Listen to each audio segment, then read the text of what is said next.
Today on Locked On NHL, we are looking at the winners, the losers, and the confusers of NHL Free Agency. And there might be some hot takes in there as well here on today's Locked On NHL. You're Locked On NHL, your daily podcast on the National Hockey League. Part of the Locked On Podcast Network, your team every day.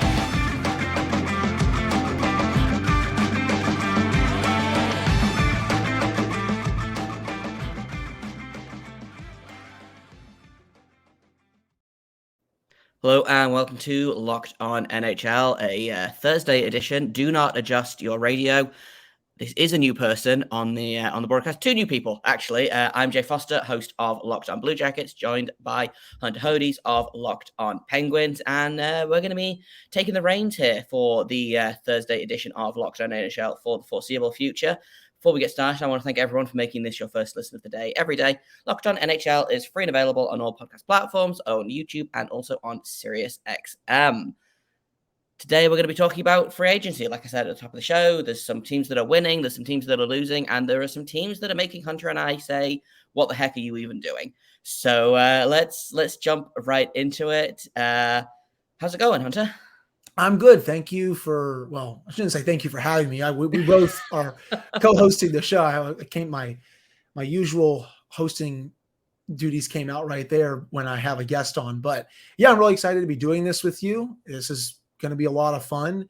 And let's just dive into this. Yeah, it's going to be, I was talking to a friend last night and I was like, it'll be fine until we have to talk about Blue Jackets Penguins games. And then it might get a little dicey, but right now we're going to have some fun. We're not talking about either of those teams. Let's kick this off with my winner for free agency so far, which is the Nashville Predators. They had a lot of moving and shaking before the draft. Obviously, they've got before free agency, they've got a brand new GM in Barry Trotz, who seems like he's doing all of the right things, saying all of the right things. They traded Ryan Johansson, they bought out Matt Duchene, and they have brought in guys like Ryan O'Reilly, who is getting up there in age, but is still a phenomenal offensive talent. They brought in Luke Schenn, who was a real stabilizing presence for the Leafs after the trade deadline. They brought in Gus Nyquist, who I'm a big fan of. I'm sad that he didn't come back to Columbus, and a couple of depth guys as well. So lots of new faces on the Preds for free agency this season. How do you feel that they've done so far, Hunter? Barry Trotz is not afraid of making changes, and you've seen that over the course of this offseason. Heck, they bought out Matt Duchene, and I don't think that's something any of us saw coming. So then signed a 1-year, $3 million deal with the Dallas Stars. This is his roster now. He's the full-time GM officially as of July 1st. He was basically the full-time GM before that, but they were calling him the incoming general manager. But he's really taken over that team and is putting his vision into it. Again, got out of a really long contract in Duchene, got out of another long one in Johansson's, two big David Poile acquisitions / signings, and he wants to move this team in the right direction.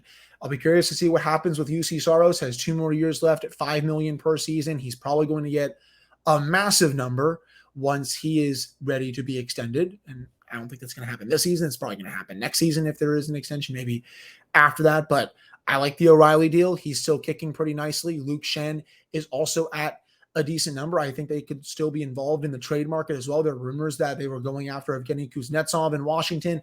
That makes a lot of sense because Trotz was the coach of the Capitals when they won the Cup in 2018, and that's when Evgeny Kuznetsov played his best hockey, I would say, as a member of the Capitals.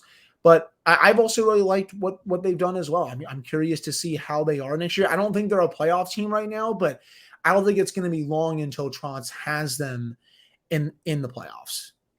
Yeah, definitely. And Barry Trotz said something really interesting just before the draft, I think, where he basically said, he told his scouts, go out and find me exciting, skilled players. It's my job to find depth guys. And he went out, he took a big splash with Ryan O'Reilly, who I assume is going to be their new 1C. I think they're probably still in the market for a guy like Kuznetsov, maybe, or maybe a guy like Elias Lindholm, someone who can play that middle six center role. But he also picked up, like I said, a bunch of depth guys. Cody Glass, he extended. Alex Carrier, he extended. Anthony Angelo, he extended. He went out and picked up a guy like Jasper Weatherby, who is going to be a depth player. You know, he's building the team in a really interesting way. And yeah, I don't think they're going to be a playoff team next season, but I do think they are going to be. I don't think they'll be good. I think they'll be fun. Which honestly, sometimes, as someone who has been following a pretty bad team for the last couple of seasons at least, sometimes fun is as good as it's going to be. So and they're coached by Andrew Brunette. He is a fun coach. Mm-hmm. High flying offensive teams. You saw that with the Florida Panthers.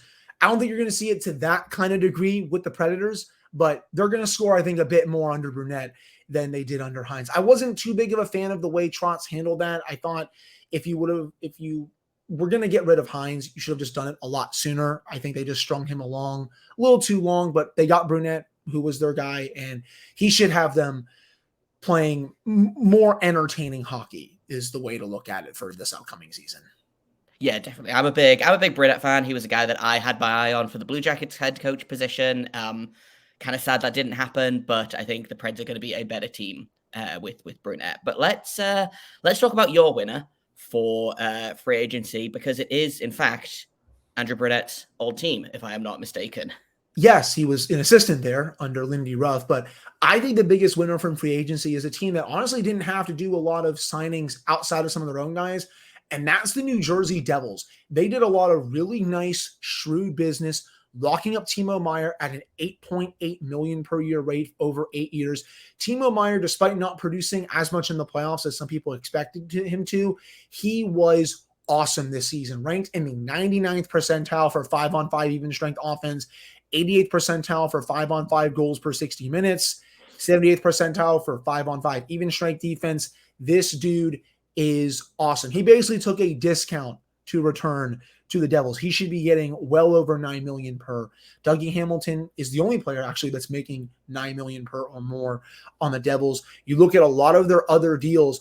Jesper Bratt was also signed, $7.875 million for the next 8 years, 24 years old. Nico Hischier is signed for the next 4 years at $7.25.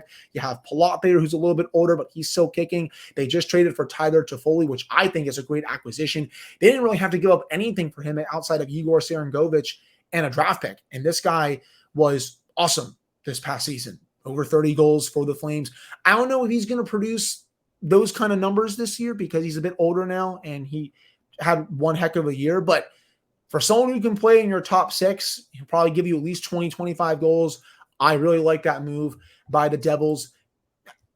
All of their top paid players, 22, 24, they're all locked up for their foreseeable future. Heck, Jack Hughes is only making $8 million per season this year. Tom Fitzgerald has done a tremendous job building this team.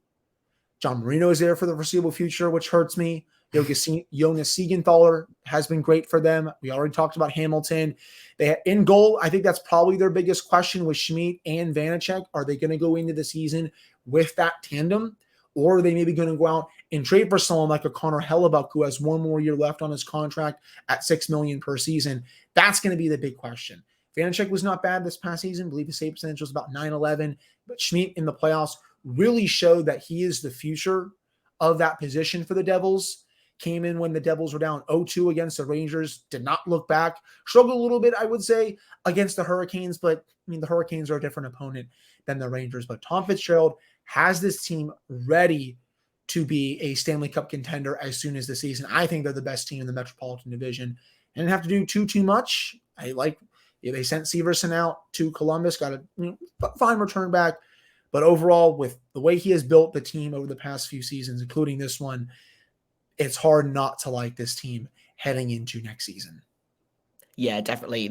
We're seeing kind of a trend that I really like in terms of they're locking up young players early. And they're doing it like almost before they break out. We kind of saw the same thing with Tim Stützle in Ottawa of his entry-level contract finished. Boom, let's do 8 years. I think we're going to see more of that, and we're going to see fewer of these kind of bridge deals of, okay, we'll sign you for 2 to 4 years, and then we're going to have to pay you, Jack Hughes is probably going to be a $10 to $12 million player in 2 years' time. He's locked up until he's 30, I think. Just masterclass in general managing by Tom Fitzgerald. I know I don't necessarily agree in terms of goaltending. I think that I think they should go with Vanacek and Schmid. I think they are both fine goaltenders, and frankly, I think they're a good enough team that they can cope with league average goaltending. You know, in the same way that I feel like the Colorado Avalanche won the cup with, was it Darcy Kemper in goal? Who, Darcy Kemper, again, fine Yes, it goalie. was. The Avalanche were a good enough team that they didn't need Vezina level goaltending. And I think the Devils are probably a similar team. They need better goaltending than they were getting out of Mackenzie Blackwood. But I think that they could probably ride Vanacek and or Schmid pretty far, which, as someone who plays in the Metro Division with the Devils, I do dislike. For me, the question mark, I think, is going to be coaching. We talked a little bit about Andrew Brunette and his move to Nashville, and I'm really interested to see how Lindy Ruff does kind of without that that safety blanket almost. I know they brought in Brunette to kind of be the successor to Lindy Ruff. We saw at the start of the season there was, the fire Lindy chants that were very quickly replaced by the sorry Lindy chants, which was very funny. But I'm going to be really interested to see how Lindy Ruff coaches, quote unquote, by himself. Because I have a sneaking suspicion that Andrew Brunette was probably doing a little bit more heavy lifting with the Devils than the average person thinks. So it's going to be interesting. I agree. I think the Devils are the team to beat in the Metropolitan Division. But I think almost every other team in the Metro got better this offseason as well. So it's going to be, I think we might go back to the Thunderdome Metropolitan Division of, like the 2018, 2019, where I think it was it was either the 2017 or the 2018 playoffs where it was the 2017 one where Pittsburgh, Columbus, they were like two of the top 5 teams in the league, and the Blue Jackets finished, I believe, 4th in the entire NHL. Yep. And 3rd in the Metropolitan Division. I think the Penguins finished 2nd in the league, I'm pretty sure. Yeah. And then they played the 4th best team in the league in the first round. Great playoff format, by the way. I'm not still mad about the Zach Werenski injury, I promise. But I think it's really interesting that we kind of picked these two teams for our winners of free agency, because we kind of looked at one team that's done a lot and one team that hasn't done a lot, and they both seem to have kind of succeeded. And I think that's sometimes you need to know when not to make a move. And I think the Devils have figured that out. In a minute, we're going to flip that. We're going to talk about the losers of free agency. And I think there's probably at least one surprise in there, but we'll talk about that in just a minute. First of all, though, take your first swing at betting MLB on FanDuel. Get 10 times your first bet amount in bonus bets up to $200. That's right. Just bet $20. You're going to land $200 in bonus bets, whether you win or lose. That's $200. You can start betting everything from the money line to the over-under to who you think is going to hit the first home run. You can even bet on NHL futures right now. So if you want to put some money on the New Jersey Devils winning the Stanley Cup, I don't know that I would go quite that far, but that sure is a bet that you can place over on FanDuel. An app that is safe, secure, super easy to use. When you win, you get paid instantly. You don't have to sit and wait for the payment to process. There's no better place to bet on sports than FanDuel, America's #1 sportsbook. So sign up today. Visit FanDuel.com/lockedon. Get up to $200 in bonus bets. That is FanDuel.com/lockedon. FanDuel, the official partner of Major League Baseball and us, the Locked On Podcast Network.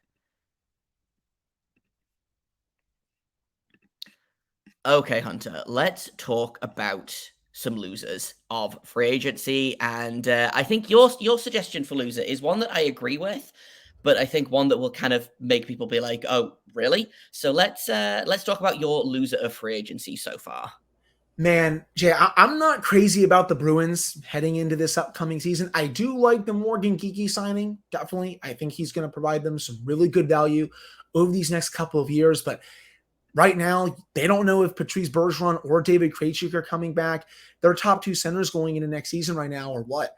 Charlie Coyle and Geekie? I mean, that's a lot different than Patrice Bergeron. Big step down. The best defensive center in the league, best two-way center, I would say, in the league.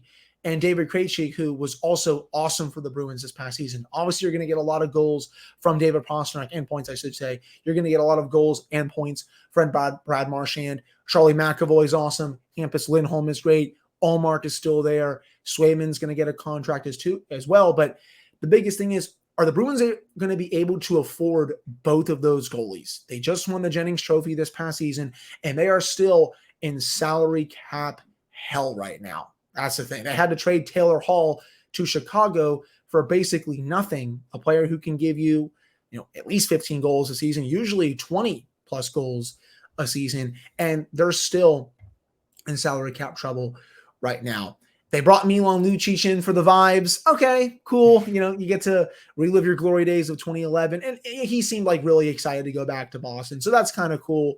But the moves that they made, even outside of Geeky, I just don't know how much they moved the needle for this team. You're not going to be seeing a team winning over 60 plus games again next season. You're not going to be seeing a team set the NHL all-time regular season record in points next season. Jim Montgomery had a fantastic year as a head coach. But as of right now, and obviously these things can change, I see a Bruins team that is going to be fighting just to get in to the playoffs. I don't see them at the top of the Atlantic heading into next season. And, the way the Bruins were talking at the draft, they were kind of seeming like it was unlikely that both Bergeron and Krejci were going to come back. They're going to give them all the time in the world that they need. And if they do decide to come back, they will take discounts. And we saw Bergeron and Krejci make what, Jay? $2 million last season. It was somewhere around in the very I think they took.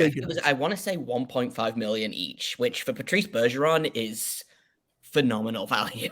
Oh yeah, I mean, like he's winning Selkies every year. He's fantastic. Krejci's also good, but the Van Riemsdyk move, okay, that's fine, but I just don't see a team that's going to be a top contender in the Eastern Conference next season. I think one of their last chances to win it all was this past season, at least in the Bergeron era. And if both decide to retire, it may be a bit tough for them next season. I'll say that, but I have them as definitely a big loser right now in free agency. Yeah, it's weird. We were kind of talking about this a little bit before we recorded, and I like all of the signings in a vacuum.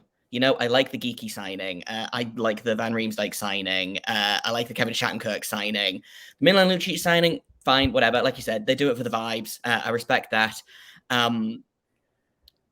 All of that together, though, just kind of, I'm like, okay, what do you guys have? Like you say, who's their number one center this season? Like Charlie Coyle. Charlie Coyle is a fine player. He's not Patrice Bergeron. It's just, I get it. They kind of have been backed into a corner. They are going to be paying. I don't remember if it's performance bonuses or overage bonuses for Bergeron and Krejci this season, even if they don't bring them back. So yeah, they are in salary cap hell. I do think they're probably going to be closer to the bottom of the Atlantic Division than they are to the top. I think Ottawa is going to take a step forward this season. Detroit, I'm not sure what's really happening with. Florida, I assume, is going to be about the same. Tampa, I feel like, is probably going to be in conversation because they're always in conversation. Montreal will probably still be bad. Toronto could go either way. I think they'll probably still be pretty good, despite their confusing free agency, which we're going to talk about in a minute. But yeah, I don't know. It sucks for Boston because I don't know that they deliberately went into last season thinking this is it. This is boom or bust. And, I think it surprised even Bruins fans when they decided to just go on this historic regular season run. But yeah, I think it's going to be tough for Bruins fans this season. I think they're probably going to see their team become a little bit more, a little bit mortal, shall we say, which I don't think is a thing that Boston sports fans are used to in any sport, I don't think they'll be at the bottom of the Atlantic per se. I think they'll be in like that medium ground, maybe in that 4th, 5th, as low as 6th range. I don't think they're going to be 7th or 8th or anything like that, just because I don't think David Pastrnak or Brad Marchand will allow them to do that. David Pastrnak really carry this team to the playoffs by himself. I could see them sneaking into a wild card spot, but I could also see them, doing what, and sorry to bring this up, doing what the Penguins did this season and being in the race right up until the second last game of the season. Yeah, then you lose to the worst team in the league, and then all hell breaks loose and everyone gets fired. That would be kind of funny, I would say for the Bruins, but especially not for their fans or their organization, at least. But to everyone outside of Boston, I think that would be pretty. They've been dominant for so long that I feel like it happens. You know, you saw it with Chicago. You're starting to see it with Pittsburgh. You saw it with Detroit back in like 2015, 16 when they lost Datsuk and they lost Zetterberg. Like, you can't ride that high forever. You know, it's funny. Like, you look at that team and they've only won one Stanley Cup in the whole Bergeron era. That just goes to show how hard it is to win in this league. They've been to 3 Stanley Cup finals. They lost to the Blackhawks in another. They lost to the St. Louis Blues on home ice. That was obviously a big kick right there. But that just goes to show how hard this trophy is to win in this era. The fact that they only have 1 Stanley Cup. Again, they've been to 3, which is awesome. It's rare for teams to even go to 3 Stanley Cup finals during this era, but outside of maybe like the Penguins and the Lightning. But man, it's definitely feels like the end of the road here and some capacity for this franchise, for at least one franchise great. You already saw Charlie. If he was there for so many years, you might see here with Bergeron. They're still set up for future success, I think, because Pastrnak is a lot younger than Marchand and Bergeron. And what a find he was, by the way. Yeah. 2 players who have gotten a bit older. Man, they hit the lottery getting him. That's for sure. Well, who is your loser, though, in free agency? So we're going to stay in the Atlantic Division for this, and I'm sure this is going to make people mad, but I don't know what the Maple Leafs are doing, but I know that I don't like it. They have, for some, and I don't know like the ins and outs of it, but they could have retained Ryan O'Reilly and Luke Schenn, both of whom I thought were very good for them in the trade deadline, and then they've both gone to Nashville. And so instead of giving them money, they've decided that they're going to bring in Tyler Bertuzzi, which, in fairness, I like that contract. He's betting on himself. $5.5 million for 1 year. I assume he slots right into that top line with Matthews and Marner and has probably an 80-point season if he stays healthy. And then they go out and they sign Max Domi for $3 million. John Klingberg is getting 4.1. Ryan Reeves is getting 1.35 for the next 3 years. And I see a lot of people being like, well, Tyler Bertuzzi is an upgrade. John Klingberg is an upgrade on Justin Hall. Ryan Reeves is an upgrade on Wayne Simmons. Max Domi is an upgrade on Alex Kerfoot. And like, I don't necessarily know that I agree with all of that, but it just, I don't know. It feels like the Leafs are heading towards a place where they're probably gonna end up losing William Nylander, because he's going to ask for probably more than... It's tough because William Nylander, I think, is not worth the $10 million that he wants, but I think he's worth more than the $8 million that the Leafs want to give him. He's probably $9.5 million is that kind of player, and so they're probably going to lose him if in a trade, if not free agency, and you're not going to win that trade. Similar thing with Matthews. I think Matthews probably stays, but I don't understand what they're doing. And the reason that they're in the losers instead of the most confusing is because I don't see how you bring in guys like Ryan Reeves and Max Domi and expect that to make your team better. Like, I've had Max Domi on my team. I have been up close and personal to Max Domi hockey, and he's such a frustrating player. Maybe he'll be better in Toronto, surrounded by a better supporting cast. Obviously, his dad is a big Maple Leafs legend. Maybe it'll work out for him. He had 1 really good season with Montreal, former first-round pick. But I don't know. I look at all of these signings and I'm like, but why did you do that? You want to get better defensively, so you go out and sign John Klingberg, who was a fine offensive defenseman, but is a disaster in his own zone. Apparently TJ Brody is on the trade block, which makes no sense. And I know our friends over at Locked On Leafs, their show today, they talked about how they might be forced to ship a prospect like Nick Robertson out of town so they can entice someone to take the Matt Murray contract on. There's a whole lot going on with the Leafs salary cap, and I don't like any of it. Is there anything not going on with the Leafs salary cap situation at any time?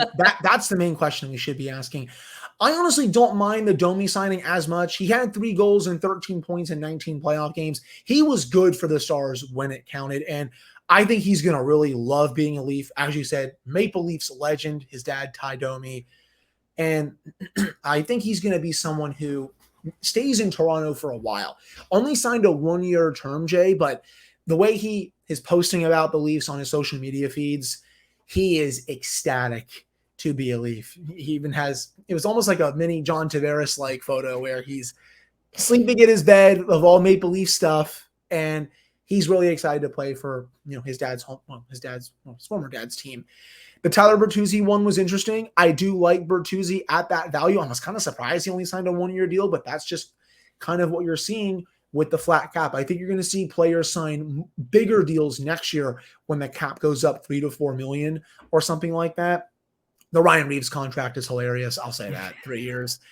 1.5 million per season. I think it's 1.35. 1.35. 3 years. Okay. Cool, Brad Treliving. I don't think that's really going to make a difference for the Leafs, but you're doing it for the vibes. They have the Matthews extension that they're going to have to deal with very soon. He makes over 11 million per season. How much is he going to get on his next deal? Over 12, 13? He's going to be getting McDavid money on his next contract. The only question for the Matthews deal for me is how long. I think it's going to be 4 years. That's been like the latest reports. I don't think they're going to give him max term. And I also don't think Matthews wants max term right now. The Nylander situation is a bit dicey. They obviously are taking a run at extending him. But if that doesn't work and they can't find common ground, he's probably going to have to go on the market at some point this offseason. And there's going to be a lot of interest in him. The Leafs, they are never not an entertaining team. Win, lose, whatever word you want to put in there, they are always entertaining for numerous reasons. And, Brad Treliving, he gave David Camp also a lot of term. That was a bit weird. For someone who doesn't bring you a lot of offense, you're just going off his defensive impacts, which are good. I will say that 5-on-5 defense, he ranked in the upper 2/3 of the league in terms of his peers in the bottom 6. So he's good defensively, but doesn't bring a lot of offense. I still like that team heading into this upcoming season. They should still be a playoff team, but I understand why you're saying that they are losers in a way just because of some of the moves that they made. The TJ Brody thing makes no sense. He's one of the more underrated defensemen in the league. He should not be on the trade block. That's ridiculous. I'm curious to see, though, if Treliving goes after some of his former players in Calgary, incoming GMs from other teams like to do that. Do the Leafs go after Noah Hanifin, Jay? That's something I think to monitor. He's not been traded yet because I think things are in a holding pattern with the Erik Karlsson situation. But does he do that? What other moves does he make to help bolster the team? I'll be curious to see. Yeah, and I think the Leafs could definitely turn this around, like you say, with a smart trade, or and there's still a lot of what I consider quite good free agents out there that I think are kind of waiting for, like you said, the Karlsson thing to settle, waiting for a couple of other pieces to go where they're going to go. So the Leafs could turn this around, but as of right now, I don't know. They're still going to be a good team, but I feel like they're just kicking the can further down the road, and eventually they're going to run out of road. Let's take another quick break, and then we're going to talk about the most confusing teams in NHL free agency this season. Before we do that, I just want to thank everyone again for making this your first listen of the day. Every day, Locked On NHL. You're never going to have to get behind a paywall for it. We're free and available on every podcast app that you can think of. We are on Apple, Spotify, Odyssey, Stitcher, Podbean. We're on Audible, the audiobook website, which I find very funny. We're on YouTube, and you can also find us on SiriusXM if you are a radio person. So check us out on all of those places and pick your favorite. Okay, let's talk teams that we're just kind of looking at and trying to figure out what the heck is going on. And my pick for that is the Detroit Red Wings. I said in a conversation the other day that I think we're going for less of a Steve Yzerplan and more of like Steve Yzer vibes right now, because they have decided that they would like to bring in, who is it? They brought in JT Compher for 5 years at $5.1 million. Justin Hall is getting 3.4 for the next 3 years. They've brought in James Reimer. They brought in Alex Nedeljkovic for goalies. They've also brought in Magnus. They're bringing in a bunch of different goalies. I don't really know what's going on with them. Alex Lyon, they've brought in. Alexander Delkovic is on his way out, so is Mike. He's on the Penguins now. So scratch all of that. But my point still stands that I don't know what they're doing. It feels like they take one step forward and two steps back. I don't think they drafted very well a couple of weeks ago. Picking Nate Danielson, 9th overall, was a choice that, I think they probably could have done without, but I don't know what this team is doing. And I feel like they're just going to keep being the same kind of vaguely mediocre team that they have been for the last couple of seasons, where they just kind of land in that middle space of not really being in the running for the lottery and also not being a playoff team. And I don't get it. I don't get any of these free agent signings. I especially don't get the Justin Hall one, because why? They also brought in Daniel Sprong, if I'm not mistaken, Jay, as well. I believe so, yes. And that's a very good player for someone, he was in the Penguins organization for numerous years before he was shipped out for Marcus Pettersson, a trade that's actually worked out pretty well for the Penguins, because Pettersson has been awesome for them since coming over from the Ducks. But Sprong this year, over 20 goals, and did that getting fourth line minutes. That's the thing. It's something really rare. That's a good value signing. It looks like they are the front runners for Alex DeBrincat as well. Elliot Friedman was on NHL Network on Thursday morning and said that it sounds like the two sides are really working on a trade, and that DeBrincat wants to be a Red Wing. So that's another move there that, okay, good 25, 30 goal scorer. He scored 40 a couple times in his career, but is that going to make them a playoff team heading into next season? That's the big question. I agree with you. It seems like they're trying to just get to being a playoff team again, but they're not all the way there just yet. And Yzerman, I don't think he's this quote unquote genius as other people have said that he is. I think he just kind of just sometimes throws crap at the wall, hopes it sticks. And he's been doing a lot of these signings these last couple of seasons where, even though they have a lot of young kids coming up, he's still signing players to, fill holes, and he's not really giving these young players a chance to beat out some of these veterans. Maybe that will change this year, and some of these young players will try to beat out some of the veterans. But yeah, I'm not really sure if they're a playoff team yet. I probably would lean no. So I understand what you're going for in terms of that one. My most confusing team, honestly, though, Jay, is another team from the Metropolitan Division, the New York Rangers. I obviously like their core. Igor Shesterkin is one of the 3 best goalies in hockey. Panarin is great. Zibanejad is great. Chris Kreider will score you 35, 40 goals a season. But the free agent moves this summer, definitely a bit weird. I mean, Blake Wheeler, comes in for cheap, $800K, 36 years old. Cool on the surface, but I think he's kind of cooked at this point. He can't really skate anymore.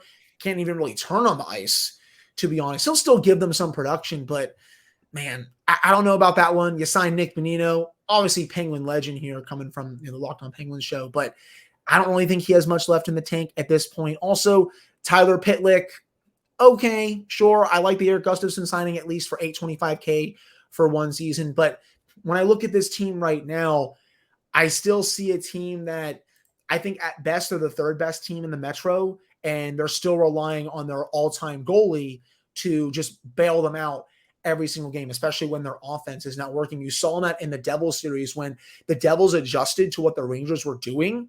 Mm-hmm. Gerard Gallant, the Rangers had no answer. Yeah, he couldn't adjust back, and they fired the coach. They brought in Peter Laviolette, who is not known for offense. He's known for at least coaching well in his first year at wherever he is. You saw that in Washington. You've seen that in Nashville. You've seen that in Philadelphia. He's taken teams to cup finals, of course.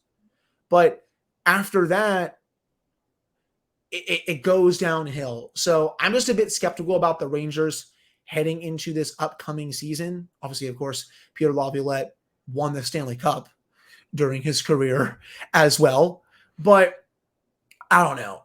Panarin, he makes a lot of money for someone who kind of disappears when it matters in the playoffs. Zibanejad was kind of the same way when he was getting pocketed by Nico Hischier in the playoffs. Kreider's great, though. You got Trocheck signed for a while. Philip Hedl, I think, is the best of their kids. They need their kids to step up. Lafreniere, he's an RFA. It's probably going to be a big deal. You got to see what you have in him.